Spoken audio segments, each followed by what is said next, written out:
अपनी 3 सूत्री मांगों को लेकर अनिश्चितकालीन हड़ताल पर नगरीय निकाय के प्लेसमेंट कर्मचारियों ने उग्र आंदोलन की चेतावनी दी है। इसी के साथ कर्मचारियों का कहना है कि अगर सरकार उनकी मांगों पर विचार नहीं करती तो आने वाले नगरीय निकाय चुनाव का भी बहिष्कार कर्मचारियों द्वारा किया जाएगा।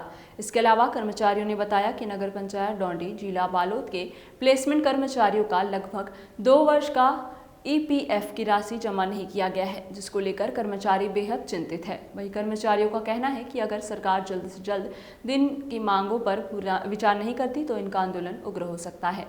अपनी 3 सूत्री मांगों को लेकर छत्तीसगढ़ के प्लेसमेंट कर्मचारी अनिश्चितकालीन हड़ताल पर चले गए हैं, जिससे प्लेसमेंट कर्मचारी से संबंधित जो सारे कार्य होते हैं वो छत्तीसगढ़ में प्रभावित हो रहे हैं। आपको बता दूं, मैं इस वक्त मौजूद हूं राजधानी रायपुर के तूता धरना स्थल में, जहां सैकड़ों की संख्या में जो प्लेसमेंट के कर्मचारी है वो अनिश्चितकालीन हड़ताल पर बैठे हुए हैं। इनसे बातचीत करेंगे, जानेंगे कि किन मांगों को लेकर ये हड़ताल पर बैठे हुए हैं और ऐसी क्या कुछ मांगे हैं जो सरकार पूरी नहीं कर पा रही है। आपको बता दें कि लगातार ये सभी कर्मचारी मंत्रियों से मिल रहे हैं, सरकार छत्तीसगढ़ के सरकार में जितने मंत्री हैं उनसे मिल रहे हैं, लेकिन बावजूद इनके मांगों पर कोई विचार अभी तक नहीं किया गया है। इनसे डायरेक्ट बातचीत करते हैं और जानते हैं इसके विषय में। भैया, क्या नाम है आपका? मेरा नाम हिमांशु यदु है। कितने सूत्री मांगों को लेकर आप यहाँ आज अनिश्चितकालीन हड़ताल पर बैठे हुए हैं और सरकार आपकी मांगों को क्यों नहीं सुन रही है?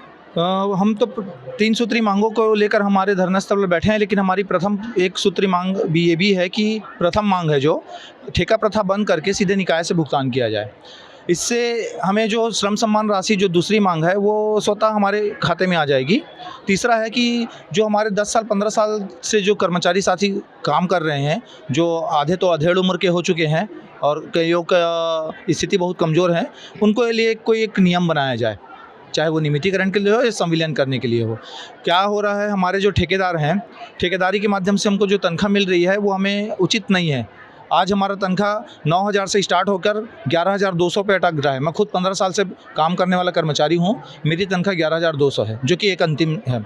इससे हमारा घर चलाना बहुत दुभर हो जा रहा है।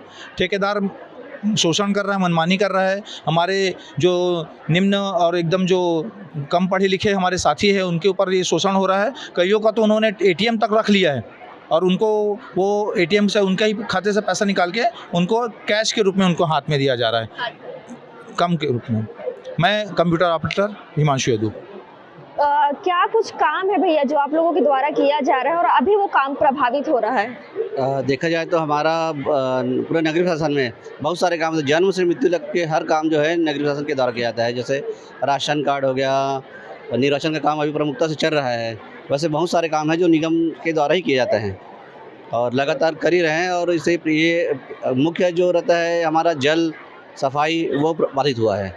और जो अगर शासन हमारी बात को गंभीरता ले और जल्दी करे तो हम जल्दी अपना हड़ताल जो है समापन करेंगे। लगातार आप मंत्रियों से भी मुलाकात कर रहे हैं, आपकी जो सभी लोग हैं मंत्रियों से मुलाकात कर रहे हैं, क्या कुछ आश्वासन दिया जा रहा है और अभी तक उस पर अमल क्यों नहीं किया जा रहा है? क्या लगता है? ये तो मेरे पता नहीं, पर पहले भी ये हड़ताल जब किए थे, बस आते हैं प्रशासनिक अमला लोग, फिर लेटर लेके जाते हैं, आश्वासन बस देते हैं, लिखित में कोई जवाबदारी देते नहीं, बस लेके जाते हैं, उसके बाद चुप बैठे रहते हैं।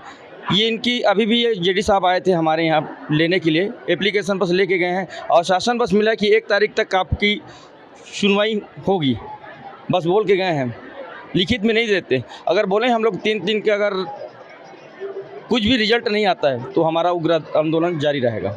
जी बिल्कुल, आपको बता दें 3 सूत्री मांगे हैं। इनकी बड़ी संख्या में जो छत्तीसगढ़ के जो सैकड़ों जो प्लेसमेंट के कर्मचारी हैं राजधानी रायपुर के तूता धरना स्थल पहुंचे हुए हैं। कुछ और लोगों से बात करेंगे, महिला कर्मचारियों से बातचीत करते हैं, क्योंकि ये जो तूता धरना स्थल है शहर से काफ़ी दूर है और इसको बनाया गया है जहां कई तरीके की असुविधाएं हैं जिससे लोग काफ़ी प्रभावित होते हैं। क्या नाम है अम्मा आपका? लक्ष्मी कसेर। क्या कुछ असुविधाओं का सामना करना पड़ता है और अब सरकार से क्या कुछ उम्मीदें रखती हैं? उम्मीद तो बहुत रखते हैं मैम। हम लोग को 9,000 मिलता है, 9,000 में बच्चा का भविष्य बनाएंगे या फिर खाएंगे कि किराया देंगे, है नहीं? किराया सरकार बोलता है कि घर के लिए पैसा, जगह नहीं रहेगा घर कहाँ से बनाएंगे भाई? 9,000 में थोड़ी परवरिश होगा भाई। अपना लोग बड़ा बड़ा सपना देखते, गरीब लोग तो छोटा सपना देखते हैं ना। 2 टाइम का पेट भर खाना हो, 2 टाइम का कपड़ा मिले, अच्छा परवरिश हो, उसके लिए तो कर्मचारी तो बोलेंगे ना कि पैसा बढ़ाओ, ये करो करके हम ठेकेदारी प्रथा हटा दिया जाए।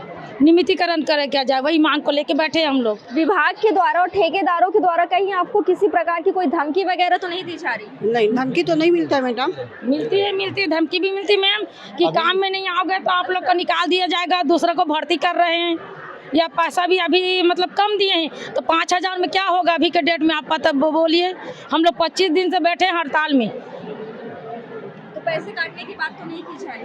पैसे भी काटने की बात की जा रही है और ऊपर से हमको पूरे ठेकेदार हैं, ठेकेदारों के माध्यम से इनको पूरा अपने फ़ोन के थ्रू में या फिर मैसेज के थ्रू में इनको धमकाया जा रहा है। अगर आप कल के डेट में अगर आप वापस नहीं आओगे तो आपके बदले हम दूसरे कर्मचारी को लाया जाएगा। मैं ये जानना चाहूँगा कि हमारे नगरीय निकाय में ठेकेदार तो बदलते जा रहे हैं, हमारे कर्मचारी वही के वही हैं। ठेकेदार क्यों शोषण कर रहा है, जबकि 15 साल 20 साल से कर्मचारी काम कर रहे हैं। आज इनको एक उम्मीद और आशा है कि हमको सरकार से कुछ सहानुभूति मिलेगी। सहानुभूति तो छोड़, यहाँ पे उल्टा उनका शोषण करके उनको धमकाया चमकाया जा रहा है। आज आपको मैं एक बात बता दूं, छत्तीसगढ़ शासन का 1 साल पूरा हो रहा है। वो कहती है कि हमने सुशासन लाया है। सुशासन करने वाले पूरे नगरीय निकाय के कर्मचारी है और नगरीय निकाय के कर्मचारी तो यहीं बैठे हैं सब लोग।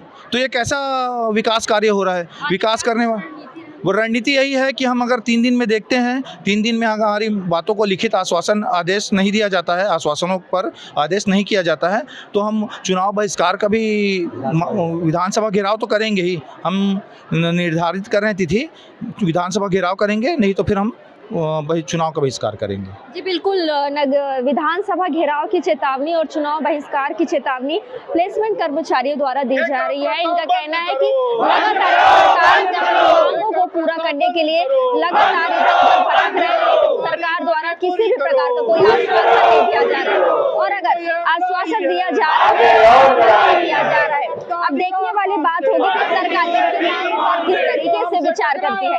कैमरा पर्सन गौतम के साथ शारदा काची, रफ्तार मीडिया के लिए।